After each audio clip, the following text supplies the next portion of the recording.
Let's get started. Good morning and welcome. Thank you for coming to this National Academy of Social Insurance briefing on the 2013 Trustees Report and the implications of it. I'm Tom Bethel, a senior fellow at the National Academy of Social Insurance. I'm not the moderator that you have in your program. Lisa Mensa is the chair of the board of the Academy and also directs the initiative on financial security at the Aspen Institute. She was on deck to be the moderator, but for personal reasons she couldn't be here today. She sends you her regrets, and I will try to substitute for her, which will not really be possible. In your folders, before I go on, you should have our speakers' PowerPoints, the Academy's new brief on the Trustees Report, our newly updated brief on the status of the Social Security Disability Insurance Program, highlights from our recent public opinion study on Social Security, speaker bios, and last but not least, a blue evaluation form which we ask you to fill out and return to us at the end of the event. I'd also mention that on the side table there are still a few copies of the complete version of our recent public opinion study, Strengthening Social Security, What Do Americans Want? And a few copies of an updated primer on Social Security benefits, finances, and policy options that the Academy publishes. And there are also, thanks to Steve Goss, copies of a one-page summary of the Trustees Report finances and a memo on the potential reallocation of the rate between the disability insurance program and the old age and survivors insurance program. On the subject of housekeeping, we will have to leave this room promptly at 12:15 in order to make way for another event. But if you have an unanswered question at that point, our speakers will be out in the hall and you can berate them there. Social Security's trustees issue an annual report because it's required by law and because their chief responsibility is to give Congress and the public ample advance notice regarding changes that may be needed to maintain the program's long-term balance for the 75-year estimated period that Social Security works within. Historically, the trustees have performed this task objectively and conscientiously, basing their reports on the estimates produced by Social Security's actuaries, who are as good as they come, if not better. Over the past 25 years or so, the annual release of the Trustees Report has become an occasion for, in some quarters, for aggressive partisan advocacy campaigns and melodramatic media coverage. In response, one of the Academy's former presidents used to admonish us to produce nothing except unassailable facts. It's not clear that in Washington, D.C. today there is any such thing as a fact that cannot be assailed. But we keep trying, and this morning's briefing will be conducted in that spirit. Quick word about the National Academy of Social Insurance, or NASI for short. Founded in 1986, it is a nonprofit, nonpartisan organization made up of the nation's leading experts on social insurance. Its purpose is to advance solutions to challenges facing the nation by increasing public understanding of social insurance and how social insurance contributes to economic security. You'll find lots of information at the Academy's website, www.nasi.org. I could also mention that you will find there a question and answer sheet on the Trustees Report that we forgot to bring with us this morning. Social insurance, which could just as easily have been called economic insurance, provides universal or near universal protection against the risk of living in poverty due to earnings lost because of becoming unemployed through no fault of your own, or becoming disabled, or retiring, whether voluntarily or involuntarily, or watching helplessly as your savings get wiped out by personal adversity or the high cost of medical care. Social Security also protects families against being impoverished by the death of a breadwinner. In short, social insurance programs help us to address many of the major downside risks of a modern, vibrant market economy. Social insurance is based on the recognition that there are some risks that most of us couldn't possibly handle without some help, and on the recognition that the best way to organize and pay for comprehensive protection is for all of us to contribute toward the common good. By pooling our resources and using the government as our bookkeeper and paymaster, we make comprehensive insurance very broadly affordable. Social insurance programs in the United States are a 20th century development, but the most succinct definition of the need for them was written by Abraham Lincoln back in 1854. The legitimate object of government, he said, is to do for a community of people whatever they need to have done, but cannot do at all, or cannot do so well for themselves in their separate and individual capacities. That's it, in a nutshell. Social Security is the embodiment of that philosophy, and as such it has long since become our most important, successful, and popular public program. Today, American workers pay 62 cents out of every $10 in their paychecks for Social Security, matched by their employer, up to an annual cap that rises with increases in average earnings.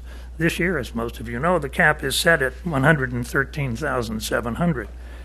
If you earn that amount, you'll pay about $7,000 this year for Social Security, matched by your employer.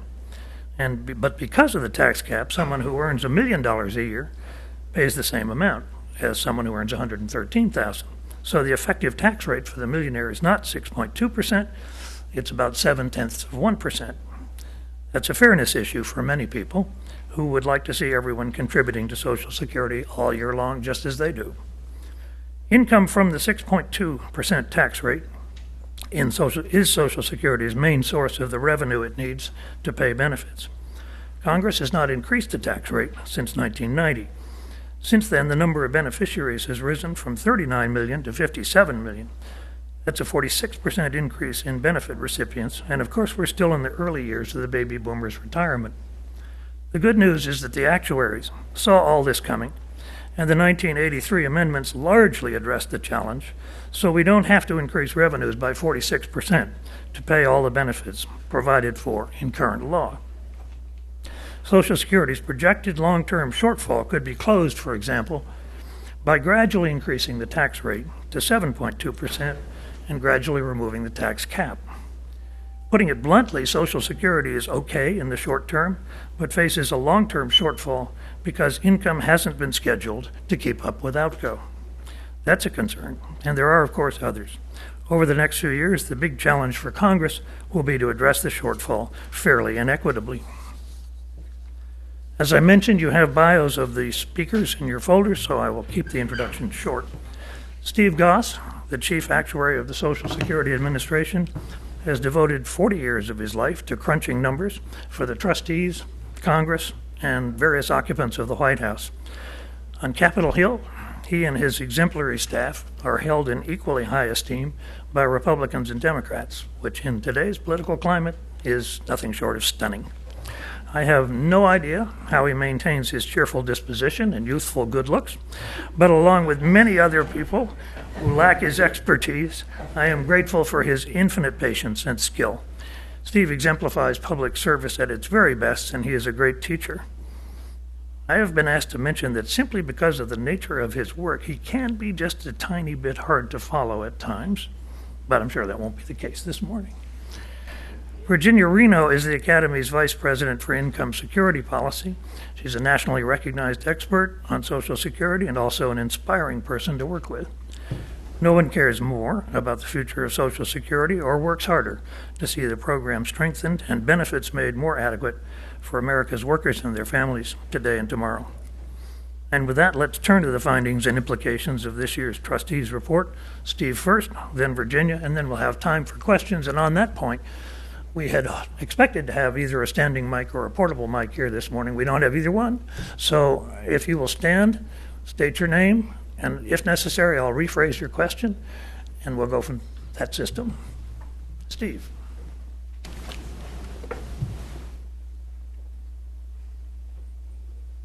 Thanks, Tom, for the kind introduction. And let me just really start by saying 40 years. Okay, you didn't have to disclose that, but youthful good looks for a guy 80, not so bad. But I just want to share with you what a joy it is really working in this area, working on this material.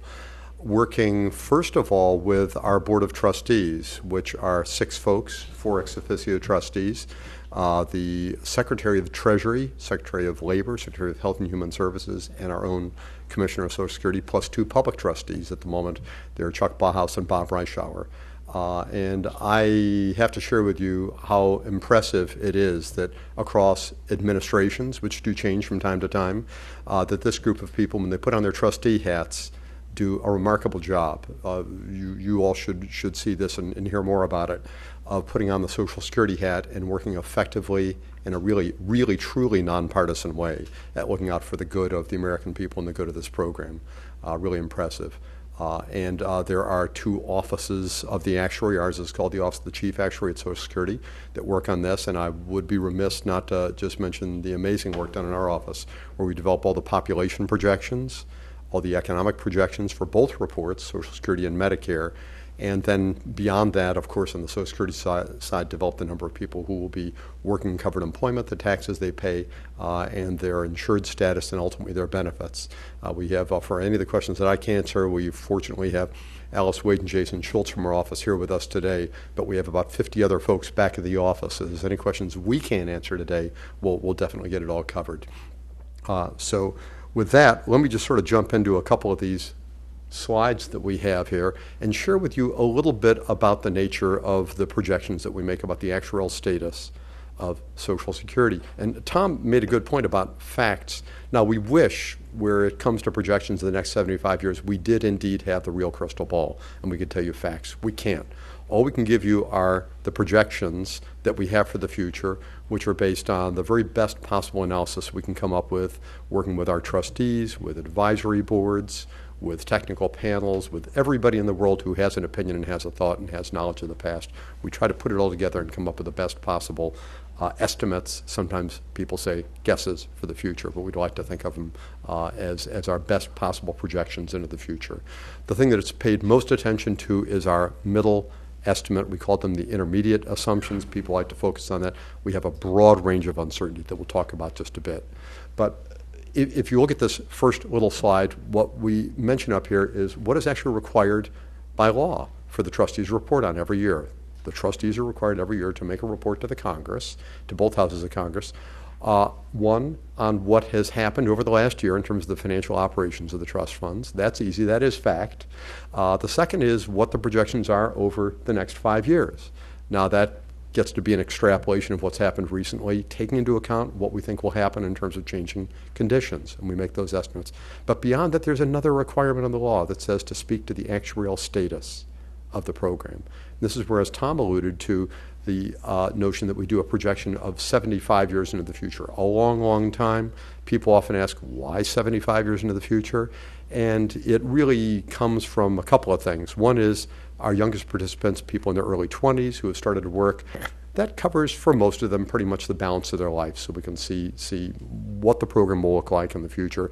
And the other is we do occasionally, actually more than occasionally, as some people in this room very, very well know who work on it or generate the ideas, look at potential changes to Social Security, which is really what the trustees report is all about.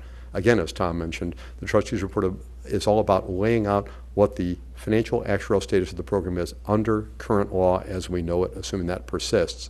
And to the extent there are shortfalls, that directs Congress to have a roadmap for how they might think about changes that they want to go and move towards enacting in the future. At least it gives them the magnitude of changes necessary. The actual type of changes, that's another story. That's for them to decide.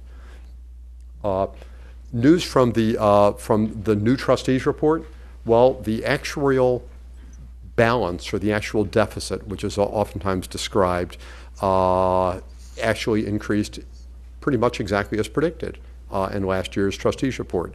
We know that for our so-called actuarial deficit, which, by the way, tells you over the next 75 years into the future how much more money will we have over the next 75 years or how much less money will we have over the next 75 years than would be needed to pay the full amount of scheduled benefits over that period.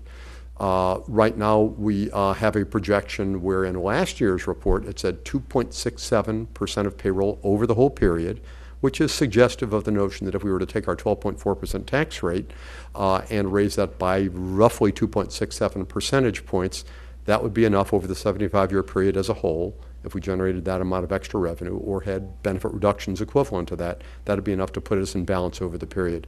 For this year's trustees report, that 2.67 rises to 2.72% of payroll, which really is exactly what we were expecting last year by just changing our valuation period. Our valuation period is that next 75 years coming up. So when we start with 2013, the next 75 years now includes 2087, which was not included in the 75-year period last year. Since that's a deficit year, that increases our actual deficit a little bit up to 2.72.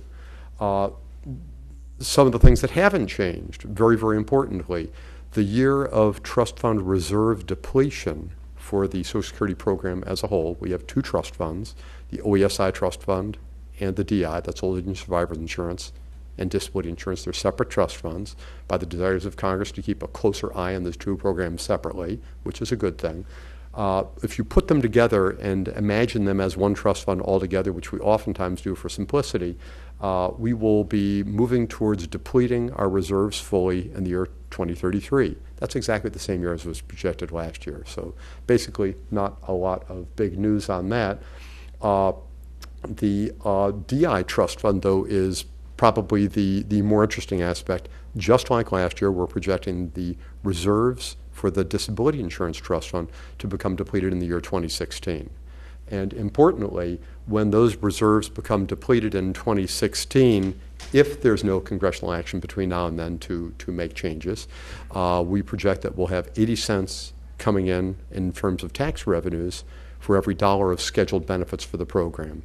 Our sense has been that Congress has never, ever allowed a trust fund to fully deplete before without measures in place to be able to make sure that benefits do not take a sudden drop. We're entirely confident that they will not do that. And that's why we brought along some copies also today of a little memo that Alice and Jason put together with some other folks in our office that put forth one possible approach towards reallocating the tax rates between the OESI and the DI trust fund programs to put them in more similar actuarial status in the future and avert the depletion of the DI reserves out in 2020.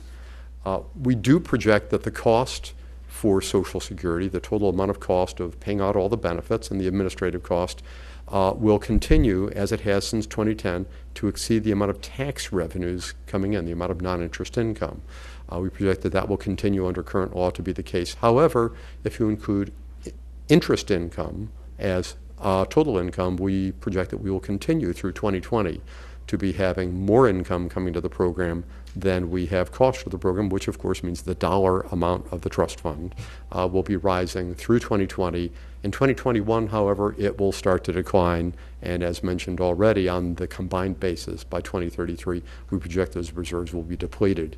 And on the combined basis, by the way, we project that at that depletion, if that's allowed to happen, through not having action by the Congress, we would be able to pay at that time about 77% of scheduled benefits with the continuing taxes coming in. Gradually over time, that percentage would drop to about 72% by the time we get all the way out to 2087.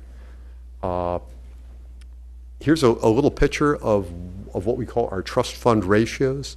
And this is a really, really important look at what really solvency means. Solvency of Social Security, as you oftentimes hear it mentioned, really just means at any given point in time, do we have enough money available to be able to pay all the scheduled benefits? If we do, at any point in time, we say we're solvent as of that moment in time. And a perfect indicator of that really is what our trust fund ratio is. The trust fund ratio is pretty simply, it's the amount of reserves we have in the trust fund at a point in time, which is over $2.7 trillion in total right now, divided by the annual cost of the program. So it shows what kind of reserves we have available relative to the annual cost of the program. And at a time like now, having reserves is important because, as mentioned a moment ago, we do indeed find ourselves in a position where the tax revenue coming in is at the moment less than the amount of cost of the program. And by 2021, it will be less, in fact, than the total income, including interest. So we are going to be tapping into those reserves and using them up gradually. And you can see that in the picture. Now, the picture hasn't changed a lot. You can see the solid lines are for the new 2013 trustees report for the combined OASDI in black curve, and then the OASI separate trust fund, old age and survivors insurance, is in the pink or whatever you would call that color, and the blue curve is for the disability insurance trust fund. The blue curve is especially interesting for two reasons. First of all, because that's the one that is projected to become depleted soonest, out in 2016. But you can see we also faced a very, very similar event back around 1995. And in anticipation of an expectation of the reserves being depleted in 1995, back when we were sitting in 1994, the Congress enacted a reallocation of tax rates between OESI and DI, because at the time the OESI trust fund was in relatively good shape as it is today, and the DI trust fund was moving rapidly towards reserve depletion.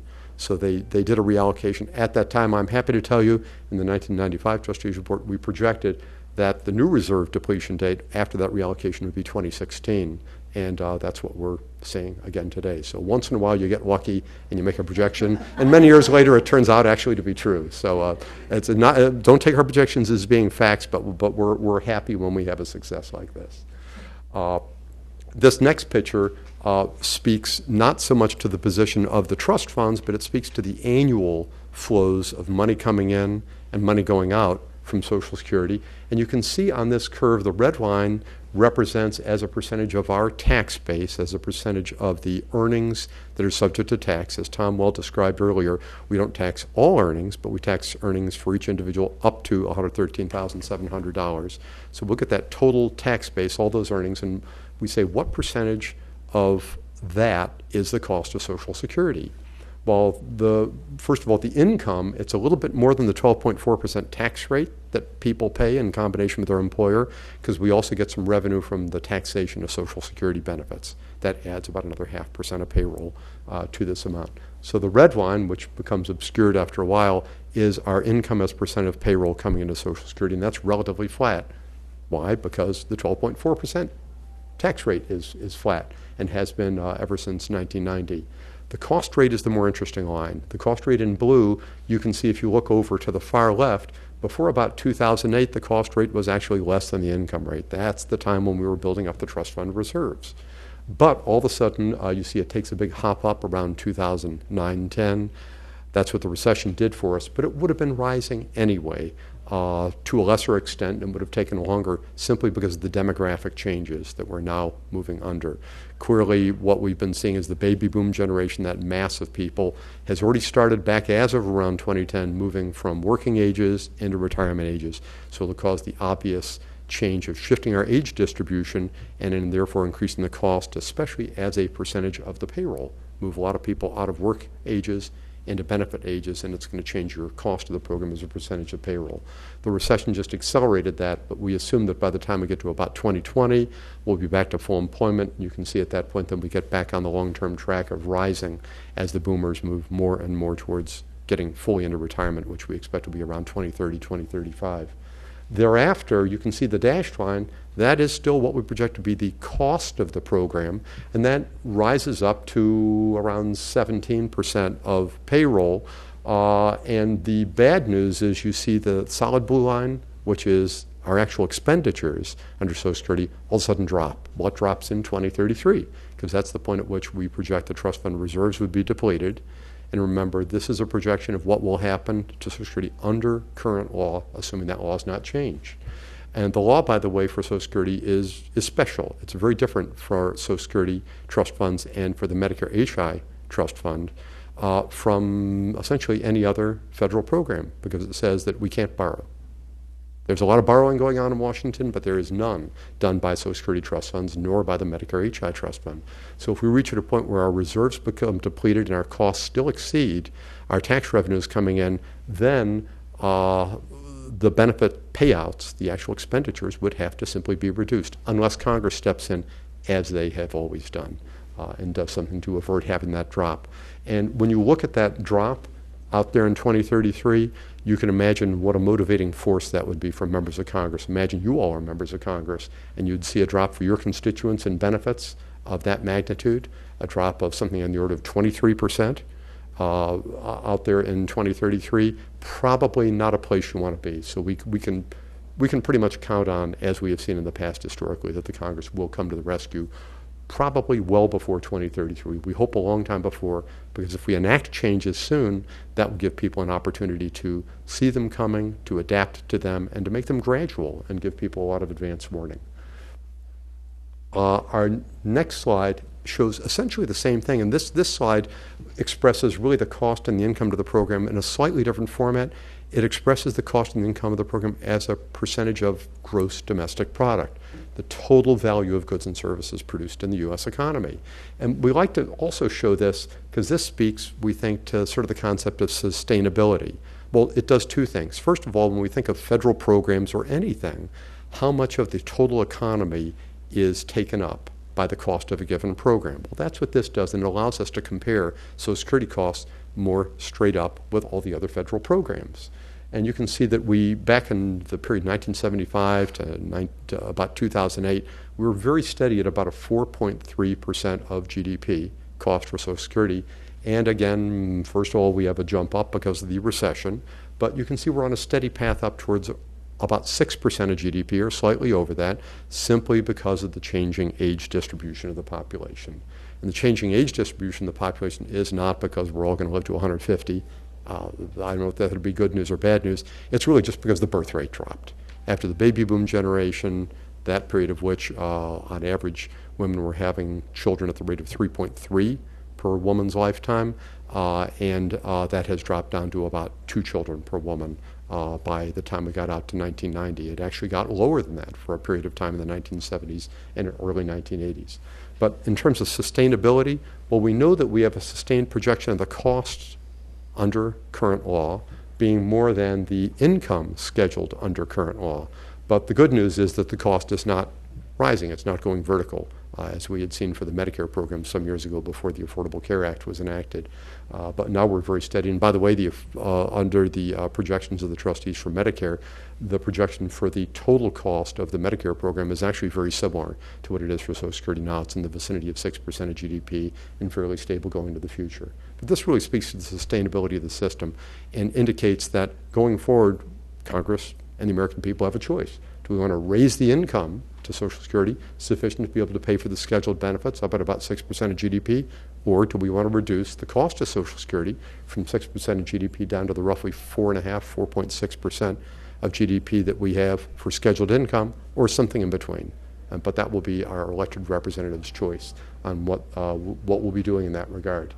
Just to show you sort of the underpinnings of why this cost is really going up, I've mentioned the baby boom generation retiring and the changing age distribution that ensues because of the drop in the birth rate. But if you look at the real driver of what Social Security costs it is this ratio of beneficiaries per 100 workers. And you will see, I can even flip back to the slide before, you can see the cost as percentage of GDP all of a sudden goes up over that 20-25 year period from 2010 to 2035. And at exactly the same time, the ratio of beneficiaries to workers goes up, simply because we're having the baby boomers retiring during that period, and they're being replaced in the working ages by generations that were born of lower birth rates. So we have the shift in age distribution, and that's really why the cost is going up, not only for Social Security, but also for Medicare. Now, we've got a very complicated slide here. I won't try to walk through all these numbers, first of all, for time, and second of all, because we don't want to put everybody to sleep. Tom mentioned something about, we're sometimes hard to follow, actuaries, but so we will not linger too long on this slide. But what this slide basically does tell you is that our actuarial balance, our shortfall projected over the next 75 years, did, on balance, really just increase to the extent expected just from changing the valuation period. That's not to say a lot of other things didn't happen.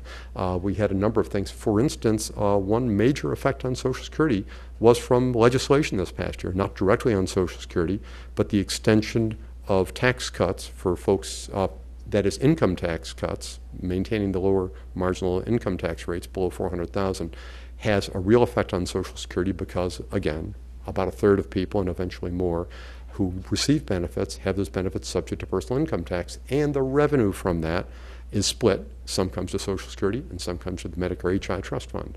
So the lower tax rates than had been in the law prior to the recent legislation caused us to project having less revenue coming in. That costs about 0.15% of payroll. We had a number of other changes that happened that are more costly for Social Security. One of the major ones is reflecting a larger drop in mortality back in 2009, I believe it is. Mortality didn't drop very much in 2010, but we are now projecting lower mortality rates and longer life expectancy, and that had an effect of higher cost for Social Security. On the other side, though, we had a number of very important and significant changes, and we do pretty much every year because we're always trying to improve our methods for the trustees report. We had a couple of very significant changes in our methodologies for making the projections.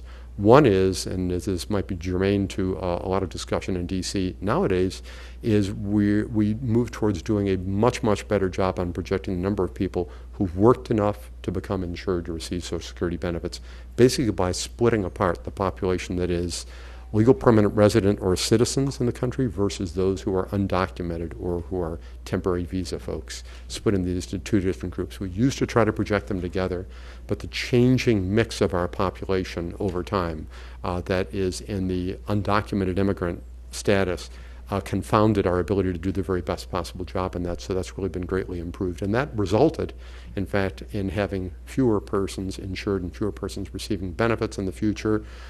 The beneficiaries were affected by that. The level of average benefits actually that we're projecting goes up somewhat, partly offsetting the savings that we would have from future reductions in numbers of beneficiaries from what we were projecting last year. Another is in our projections of labor force participation rates. We've greatly improved, and I would direct you to go and look at the trustees report to see more detail. We've greatly improved our projections of labor force participation rates, the percentage of people in any age that are actually out there working or seeking work, to better reflect the implications of disability changes over time, and also to better reflect the effect of increasing longevity. We project that as people are living longer and longer at any given age, when you're as young as Tom or as old as I, then at some point we project that we will at some point in the future increasingly be a better and better health at our ages, and therefore people will have a greater ability and probably tendency to be working at higher ages, and we expect that will be happening. But the bottom line on this is that other than the change in the valuation period, we had a bunch of things that resulted in a somewhat higher cost and a bunch of things that resulted in a somewhat lower cost, and they just tended by chance to balance each other out this year, which is why it looks like there's not really very much change. Now, here's just a picture of the actual mortality rate change, and you can see how a very small effect on the level of death rates that we project into the future from what happened in 2009 and 10 can have a very significant effect. This very small reduction going from the red line down to the blue line and project age sex-adjusted death rates for the U.S. Resulted in a 0.17% of payroll increase in our long-range actual deficit. That's about well over a 5% increase in the level of our actual deficit over the next 75 years. Of at least as much interest are some of the very near-term things that changed from last year's trustees report to this year's trustees report. We always like to focus a lot on what's happening in the economy in general. And there's a couple of things of good news. Okay, the good news, first of all, is that if you compare the 2012 trustees report to the 2013 trustees report, unemployment rates, as we're probably all familiar, have dropped more than the trustees had expected and more than many people had expected. That's really, really good news. And we're projecting for 2013, 14, and 15 that we're going to follow from the good experience of 2012 and continue to have somewhat lower unemployment rates.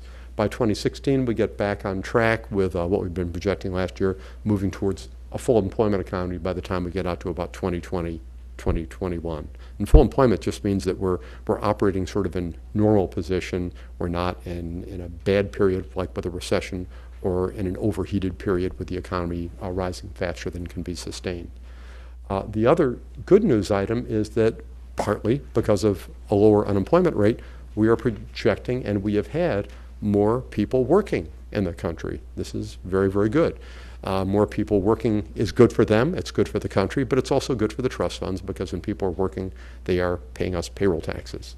So this is more people working in OESDI covered employment, and you can see we are higher this year for 2013, and we're projected that we will continue to be higher going into the future. Now, the higher in the near term is because the economy has been better. As we get out towards the 2024-2025 period, this is reflective of the methodological change mentioned earlier. We've changed our labor force participation rates and have them react more accurately, we think, and more appropriately to changing life expectancies and all other factors in changing disability in the population. So that's the good news. Now, that not quite so good news on the near-term economic is that, as has been true over the last several trustees reports, the growth in the level of average real earnings. And real earnings, what does that mean? Well, real earnings is just CPI adjusted. It's to reflect the purchasing power adjusted for the CPI of earnings, has not grown going from the 2012 trustees report to the actual experience of 2012 and 2013, as had been expected and projected for the 2012 trustees report. So we project that our level of average earnings for U.S. workers is lower than had been expected and will continue to be somewhat lower in the future. The combination, and in fact it turned out to be 3% lower as of 2013 than we had projected last year.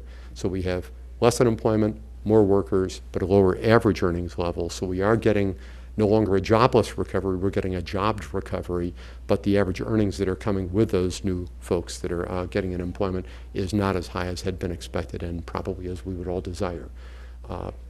And this is, by the way, part of the reason why on a succeeding slide you'll see that our actual annual cash flows are a little bit lower in the very early years going forward. Putting these together, you can see actually that there is some balance and the change in the level of gross domestic product in, again, real dollars and inflation-adjusted dollars is very similar in this year's trustees report to last year's trustees report. The combination of more workers but slightly lower average earnings pretty much balance each other out, and we end up with the GDP being very, very similar to last year's trustees report. Got a little description here. Well, a little description, again, too many words, too many numbers, so we won't dwell on this, of some of those changes that we had in methodologies. I've already described some of those, the high points, but would suggest that you might want to go back and spend some more time looking at this later if you want to see more detail. And these are detailed and even with more precision in the trustees report itself. Now, here is the picture of the annual cash flow balances of the trust funds. This is really, it's just simply the tax income coming into the trust fund cash flows as far as taxes covering the cost. But you can see that we're a little bit lower in the very early years of the projection. The blue line is below the red for the first five to 8 years of the period, and that's because our negative cash flow is a little bit lower, again, primarily because the average real earnings are less than we had been expecting, largely mitigated by having more people working. But then when we get out into the middle period between 2020 and about 2055, we actually are looking better, and this is really due largely to a methodological improvement that we made this year on the fully insured side, where which is the number of people insured to get benefits, where we have separated, as mentioned earlier, the groups who are the undocumented versus the citizens and legal permanent residents. And we resulted in fewer people being insured to get benefits, and that's why the blue line is higher.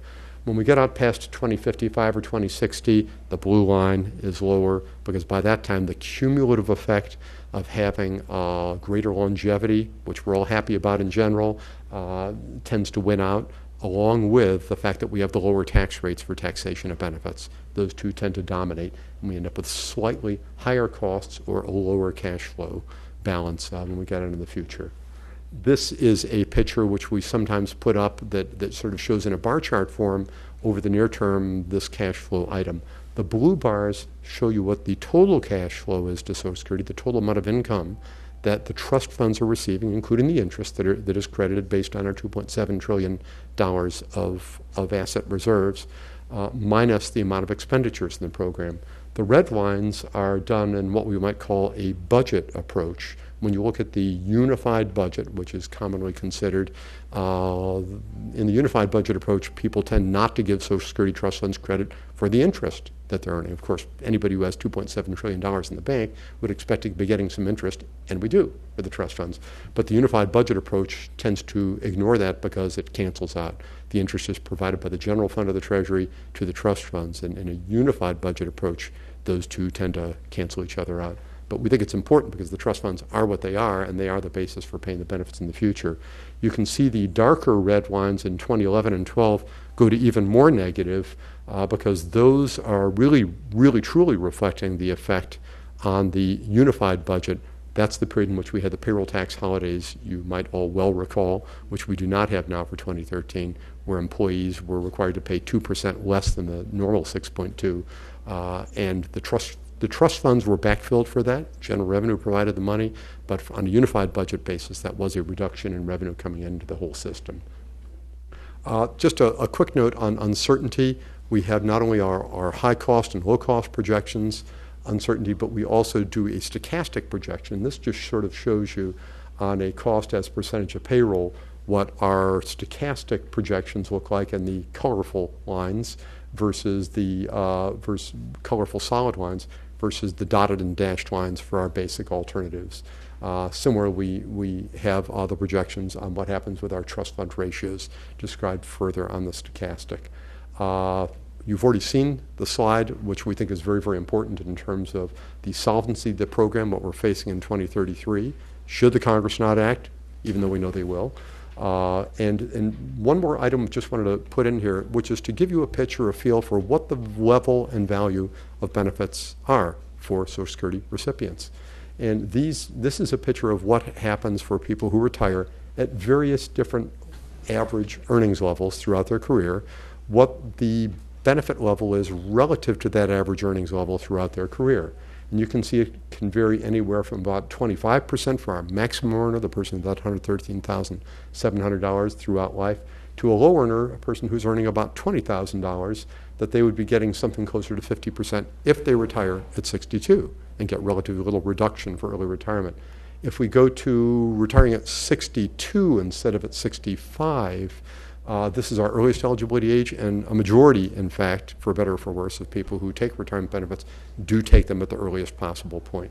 And so this gives a picture of what the projected scheduled benefits would look like relative to their career average earnings. And the ratio here is 20% for the maximum earners and down to 40% for our relatively low earners. And one further chart, which is this is the if Congress doesn't come and save the day and enact something, and we get to 2033 and we do have a 23% reduction in benefit levels at that point, this is show what the benefits would be at that point should that actually happen. How to fix Social Security, I won't spend a lot of time on this because we're running out of time rapidly here. We have on this on the slides, as you might want to take a peek at later, the fact that obviously we have to raise either the revenue of the system from 4.7 to 6% of GDP, or bring the cost from 6% down to 4%, 4.7% of GDP. Ways to lower cost, there are several things that have been considered widely and strongly by members of Congress. We need to put them together with ways to potentially increase revenue. And the Congress will pick either ways to cut cost or ways to increase revenue or some combination down the road, we hope sooner rather than later. Just two other little slides at the close here. One is to just show you again what the implications, what has happened really to the program, and to understand why we are in the position we're in now of still having deficits after the 1983 reforms. 1983 reforms, anybody who's like old enough to have remembered back to that time, those were put forth as fixing Social Security for a good long time. Well, we knew at the time really, but that it was really a start. It was a good start towards fixing Social Security for the long term. And you can see here in the 1982 trustees report, the blue line, this is a look at the number of beneficiaries per covered workers. Remember we were talking about that earlier, how important that is. And that was rising quite rapidly. Well, the 1983 trustees report, the green line, did indeed bring that down somewhat, the number of beneficiaries per workers in a number of ways, by making some more people covered, by raising the retirement age. it had a little bit of an effect. And lo and behold, I'm happy to tell you the 2013 trustees report, the beneficiaries relative to workers is looking very similar to what we were projecting back in 1983, actually even a little bit lower. So you would think this should be good news. We should actually have lower costs now than we were projecting back in 1983.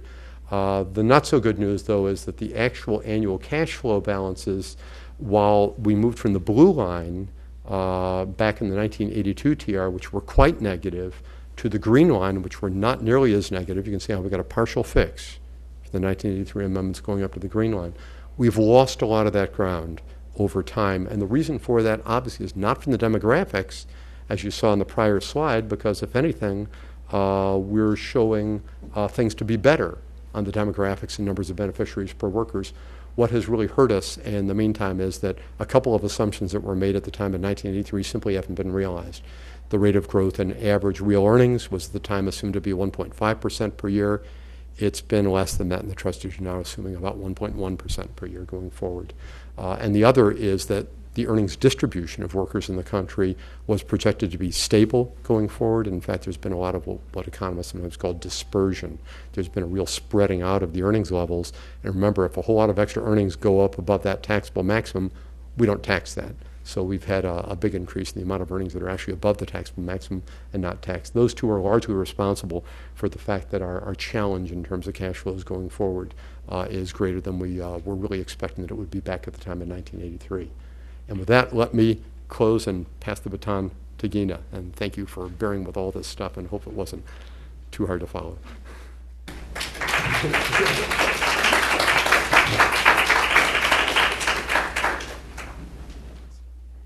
Sorry.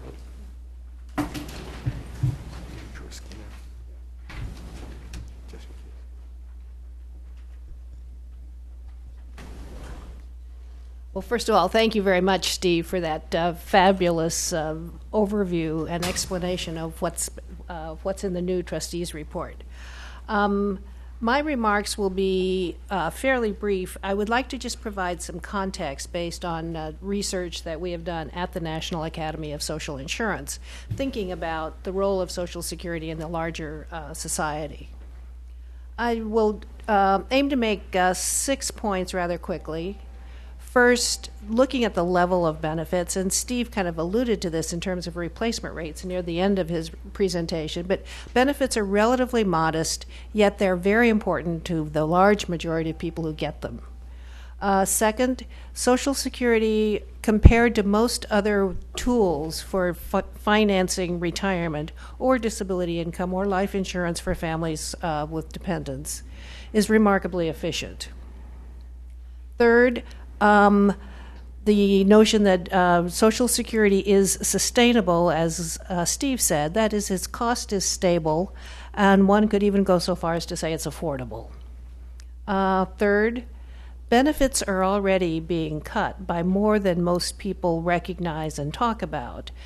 These cuts were enacted in 1983 and built on in 1991. They phase in very, very slowly, so they're not noticed, but in the aggregate they add up to quite a bit. Next, Americans say in surveys they're willing to pay for Social Security, and I will cite some of the recent research we've done on public opinion about willingness to pay for the system. And finally, that same research also put together some results of what Americans say they would like to see happen to keep Social Security in balance for the long term. First, on the benefits are modest yet essential. The average benefit is between $1,200 and $1,300 a month, which is not terribly generous, but it certainly looms very large in the incomes of beneficiaries. Benefits are so important to many, they lift nearly 21 million beneficiaries out of poverty. That's 14 million seniors, 1 million children, and 6 million other adults who are not yet over 65. This next chart kind of illustrates the importance of Social Security to seniors. And while it looks a little complicated, what this does is divide the entire population 65 and older into 5 equal groups based on their total income. So and this considers couples as one unit and unmarried individuals as one unit. But the two top circles or pies are the two lowest income quintiles of the population, the bottom 40% in terms of total income. Their incomes are less than $20,000 a year. And for those groups, Social Security is almost all they have. It's more than 80% of their total income. Social Security is the red part of the pie. For the middle income group, those with incomes between about $20,000 and about $33,000 of annual income, Social Security is roughly 2/3 of their income. It's still the lion's share. In that middle group, pensions, which is the yellow piece of the pie, start to have a little bigger role. Earnings, the green part, also have an important role. And the purple part is income from assets. The blue sliver is everything else. Getting up to the next highest income group, those with incomes between roughly $33,000 and $56,000 a year, Social Security is 44% of their income, almost half, in the vicinity of half. But here, pensions start to have a larger role, as do earnings and the other sources. It's only in the very top income group that Social Security is not the biggest part of income for seniors. And the reason for that, as you can see by the pie, is the large majority of people in this top income group haven't retired yet. Their main source of income is earnings. That's the green part. So it remains to be seen how well this group will do once they're no longer able to earn income from work and they rely on their Social Security, the red piece, their pensions, the yellow piece, and their asset income, the purple piece. The next point on Social Security is remarkably efficient. As we compare it with other tools, if we wanted to say, well, maybe we don't need as much Social Security if we can find something else that people could count on as secure retirement income. But currently, and for most of its long history, Social Security spending for administrative costs is remarkably low because it is a national program, and there are many reasons why the administrative costs are so low, but in fact they are. Less than a penny of every dollar goes to administrative costs, and the rest is paid out in benefits. So it's hard to match that deal if we're trying to find a way to provide secure retirement income. On the affordability question, this looks at Social Security as a share of the entire economy or gross domestic product. Steve also showed this picture where we're starting at roughly 5% of the economy today. It goes up to about 6.2% in the mid-2030s when all baby boomers are over 65. And then it stays at roughly 6.2% for the rest of the next 75 years. So this is clearly stable. It's not a continually rising cost. And one could go so far as to say it's quite affordable. This growth from today until all baby boomers are retired is less than the growth in spending that the economy and the society already absorbed when baby boomers were kids and they showed up in surprising numbers to enroll in kindergarten. At that time, the baby boomers were something of a surprise. People really didn't know. We didn't have as good a data, and in fact, they were 3, 4, or 5 years old and showed up for school. So we adapted to that. We increased spending on public education considerably by much more than 1% of the economy. It was closer to 2.5%. So if that's a measure of affordability and of being able to adapt to change based on demographics, then certainly it's a promising sign. The question of benefits are already being cut. Part of the reason that Social Security spending as a share of the economy is close to a flat line is policymakers have already phased in quite substantial cuts in the level of retirement income that people can expect from Social Security. This is really the result of two legislation at two different times. The biggest change was in 1983, and one of the biggest changes in 1983 was a decision to gradually raise the age when people can claim full retirement benefits. That age used to be 65. It was set at 65 when Social Security began, but it's gradually rising from 65 to it's now 66. It will be 67 for people who were born in 1960 and later. So each year's increase in that age is equivalent to a reduction in retirement income, monthly income you can expect from Social Security, about 6.6%. So for 2 years, it's about 13.3%. And that will be permanently affecting seniors going into the future. We figure that by 2050, people 90 years of age will have experienced this cut in benefits. It's also true that even if people delay retirement, they still get less in Social Security because they get less than they otherwise would have had, because benefits rise if you delay them, they're cut if you claim them early. The second gradual change that is taking place that lowers net take-home income from Social Security is the taxation of Social Security benefits. That was a change enacted in 1983 that provided for up to half of Social Security benefits would be subject to income taxes. And strategically, at the time, they said, well, that money can go back to the Social Security system to help pay for Social Security. So at the time, it was viewed as, for people who were arguing about whether we should lower benefits or raise taxes, this could be counted either way. It was a tax increase in general, but it was a tax increase on beneficiaries that reduced their net take-home income and put it back in the Social Security system. That the thresholds for above which benefits are taxed are not adjusted to rise as incomes rise, so gradually over time more and more income is subject to income taxes. In 1991, an additional change was made that benefits up to 85% of benefits above a higher threshold would also be taxed, and that money goes to the Medicare Trust Fund, to the Hospital Insurance Trust Fund. So those two changes together, again, phasing in very, very slowly.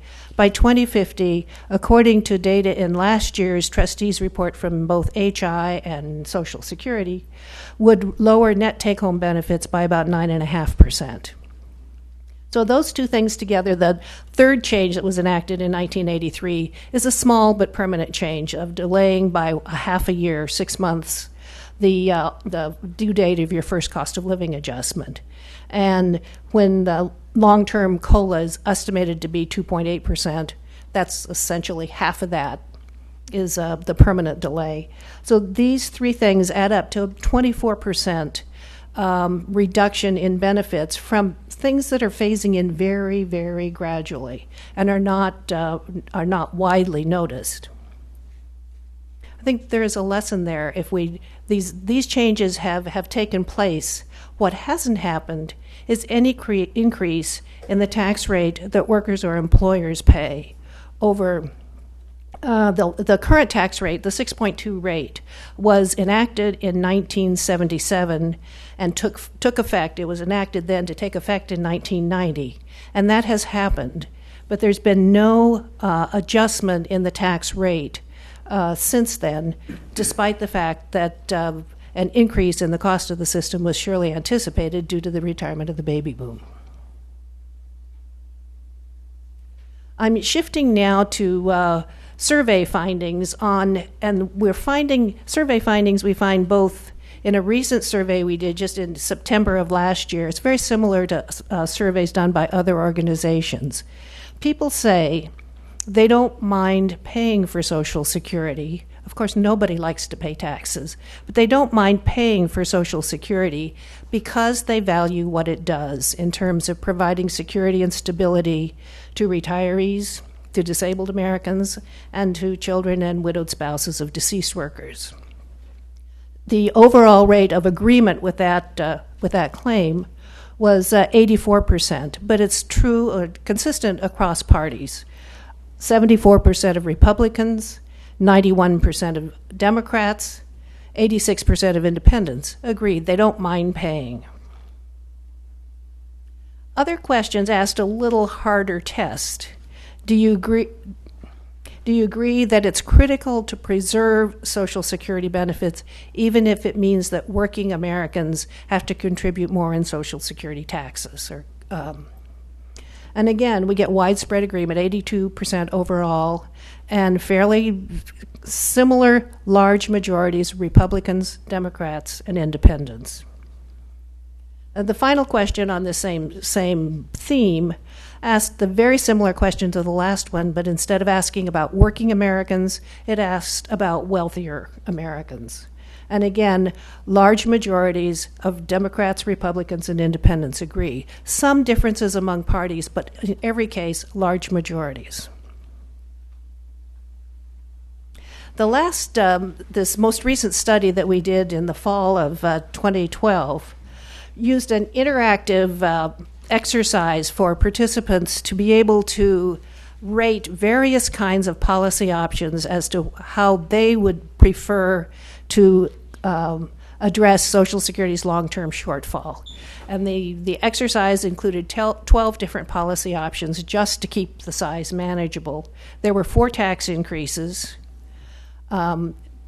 2 lifted the cap at that $113,000 700 figure in 2 ways, and 2 tax increases raised the tax rate. They stuck within the current the traditional financing of Social Security. There were 4 benefit reductions, including further raising the retirement age or means testing benefits or reducing the cost of living adjustment. And there were 4 benefit increases in the exercise as well. The preferred package that came out of this exercise increased the tax in 2 ways and increased the benefits in 2 ways, did not include any benefit cuts, and did end up eliminating the long-term shortfall. This was preferred by 7 in 10 Americans, and that was true across income groups and across age groups. Fairly widespread agreement. In terms of the details of the package, the interesting lesson here is that all of the changes were gradual. All of the changes in terms of pain, if you will, that is, revenue increases, were gradual. Phased out the cap on earnings subject to Social Security taxes over 10 years. And over 20 years, very gradually raised the rate from 6.2% to 7.2% for workers and employers each. Those 2 changes more than eliminate the entire shortfall. They also increased the minimum benefit that's paid to people who've had long careers under Social Security to ensure that they could retire at 62 and not be poor if they'd actually paid in for 30 years. And the other benefit increase was to base the cost of living adjustment on the inflation experienced by seniors, which most data show, at least currently, seniors' cost of living rises slightly faster, or has in recent history, than that for the rest of the population because they spend more out of pocket for health care, which historically has risen much faster than other expenditure items. So to kind of recap where the survey findings showed, looking at them as a percent of the gross domestic product, if you will, sort of current benefits cost about 6% of the economy, but current finances cover only 5%, leaving a 1% of the GDP shortfall. This package that Americans seem to prefer would increase benefits by 0.2%. Those 2 changes were both relatively modest in the overall scheme of things. But the revenue increases raised income by 1.3%, and it all adds up to a slight surplus in the end. What these suggest, these may or may not be what policymakers choose, but they do suggest that in the eyes of the American public, there's willingness to raise revenue that cuts across party lines when it is used for Social Security because people value it. And second, if we do need to raise revenue, people seem much more receptive to phasing it in gradually in the same way that benefit cuts have been phased in gradually. And those cuts are already in place. What hasn't been done is on the revenue side. Thanks.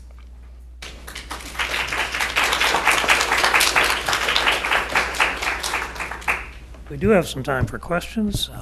Please bring them forward. And if you do want to use a microphone, one option is to go down to the end of the table there. Steve, is that microphone on? Yes. Okay. And ask your questions. Question? I was going to ask Steve what stochastic means, but instead, I wanted to ask, is the, excuse me. Oh. I'm Winthrop Cash Dollar with America's Health Insurance Plans. Is the low interest rate policy in the United States a significant factor in the change in the current financing from several years ago? Really good question.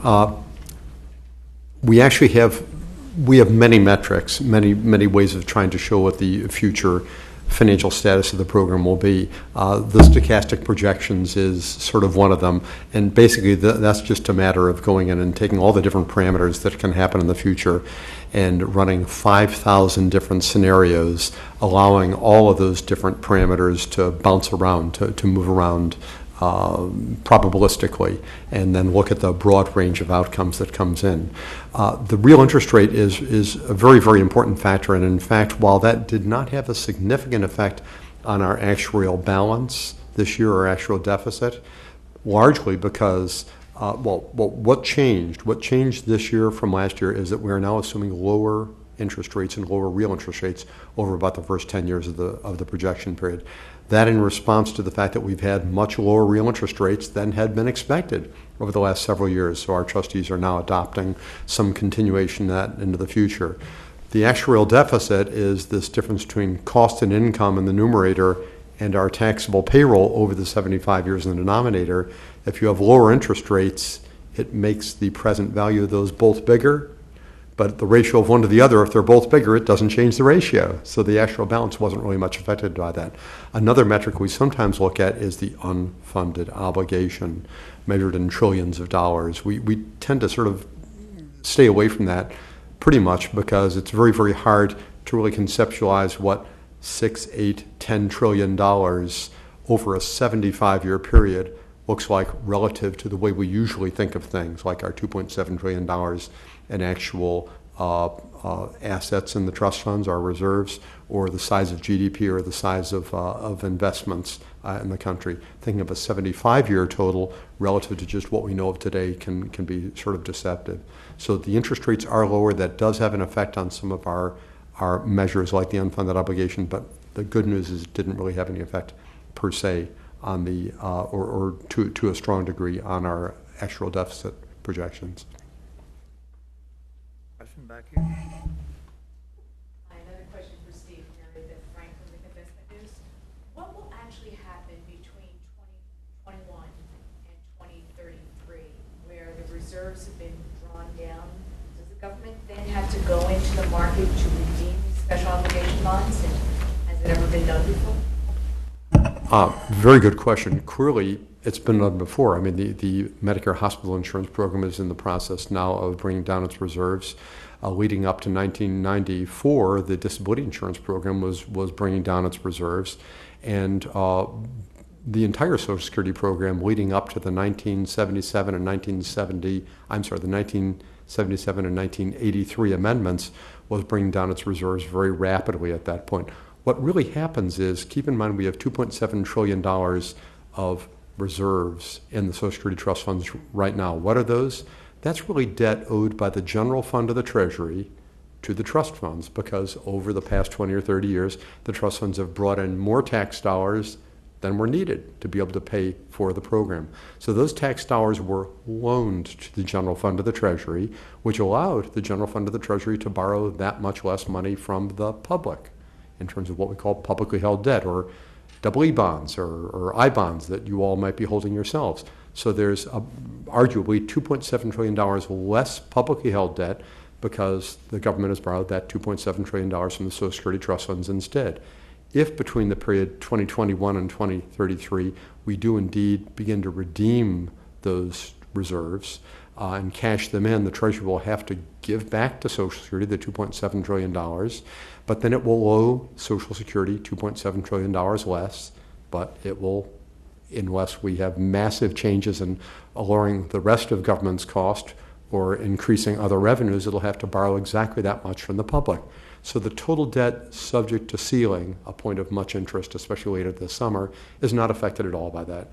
As we redeem Social Security bonds, if the government borrows that much more from the public, it's just a swap. It doesn't really make any difference. Question here?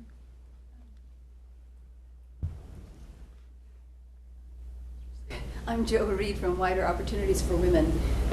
First of all, I want to really praise NASI's phenomenal work, particularly the survey that you most recently did on the public's attitudes about Social Security. I think it's so powerful, and I think we all need to do a better job as advocates to get the word out about that. Secondly, I just have a technical question. I've been reading that the disability insurance projected trust fund shortfall could be addressed and has been in the past by reallocation, and that the basis for a major part of that shortfall has been the increase in the retirement age from 65 to 66. I don't know if that's correct. If it is, what impact would it have on OSDI overall if that reallocation took place? Well, if we do have a reallocation, as was enacted back in 1994 to avert depletion of those reserves at that time, it has really no effect on the combined old age survivors and disability insurance program as a whole. We do have, as mentioned, a memo available, put together within our office, that identifies a particular path that could be followed on this, and it basically would, as done back in 1994, trade off some of the revenues that are going to the old age and survivors insurance program and put them into the disability insurance program to more equalize their financial prospects. Right now, our reserve depletion dates are 2016 for DI and 2035 for the OASI program, old age and survivors insurance. Combined basis 2033. This reallocation would just put them both at 2033. Now, what that would do really would be to buy some more time for Congress to very carefully consider the options before them to be able to make changes. We are hoping that options will be considered and will be enacted sooner rather than later for the reasons stated earlier, because that will give everybody more time to assimilate what those changes will be and to prepare for them and plan. But time is getting short for 2016, so we're assuming there's probably a pretty good chance of a reallocation like we did back in 1994. Question? Steve, are you going to tell? Sorry, Mark, would you mind identifying yourself? From the Committee for a Responsible Federal Budget. Are you going to tell what effect the sequestration and other near-term austerity has had on your short-term economic projections? Ooh. That's a really good question. I think it's not clear. Certainly embedded within the overall experience that we have so far as we've measured it, there would be some effect. The precise effect on the amount of employment in the country and the earnings levels it's not clear that we've really registered that and ramped that up at this point. There will be some small reduction in earnings levels for some federal employees and perhaps for some contractors, but we don't anticipate that that's going to be large or hopefully long felt into the future. We're hoping that Congress, like with many other things, will get back on this. Probably your question, Mark, relates perhaps more to the broader budget than Social Security, because it's in the broader budget where these reductions probably have a larger effect than it does within Social Security finances per se. My name is Nick Reno from the Trustees Report. And the trustees report pointed out that some generations are going to be receiving a net positive benefit over the course of their lifetimes in terms of benefits they receive versus the taxes they pay in. And some generations will be the opposite. Can you describe what factors are playing into that? Is that gap expected to grow going forward? Really interesting question. And just the sort of little background on that is something really important to understand about Social Security and Medicare and life is that we do operate in a pay-as-you-go world. When we look at all the benefits and everything we all consume in any given day, that's a result of the fruits of the labors of people today. I mean, we don't really, when we're in our 20s, 30s, 40s, and 50s, we aren't able to put aside the product, the things that we produce at that time, and save them up for later. We really do, in a very real sense, depend upon the work and the efforts of the working age people to support us once we get to be old. Now, the kind of numbers you're talking about, sometimes referred to as generational accounting, are very apropos if we're considering a system which is not a pay-as-you-go system like Social Security is, a system which we might call advance funded, where, like your 401k, if you were doing all your retirement planning with a 401k where you put aside money when you're young and you have that saved up and then you're going to live off of that when you're older, you would have, hopefully, very large assets available for you in the future, and that would be an appropriate way to look at the accounting. That can be done with Social Security. Look at the taxes that people pay in when they're working ages compared to the benefits that they get later. But because it's a pay-as-you-go system, that's not really an accurate reflection of why the costs are what they are. The costs in the future for the working age will be larger, just very, very simply because those future generations will come from generations where there were lower birth rates. And a simple way to think about this is imagine the world when all the elders in the society had, on average, say, 3 kids. Well, that means that whether they're being supported through Social Security or directly by their kids, there are 3 kids to share the costs of 2 elders. When we shift in a world to having 2 children per couple instead of 3, then down the line we'll have 2 people of working age for every pair of elders. And that simply means that the cost per working age will be higher, just very, very simply from the point of demographics. And whether we've tried to save up in the future for that or whether we're working in a pay-as-you-go system, still the costs of today have to be covered one way or the other by the workforce of today. We have time for one more question, and then we're going to be thrown out of the room. Okay, Winthrop? Quick question for Virginia. I think I saw that one of the ways you proposed to increase benefits, I think, was by a measure of inflation specific to senior citizens. And is there a measure already of that exists, and what would the impact be? Thank you. That's an excellent question.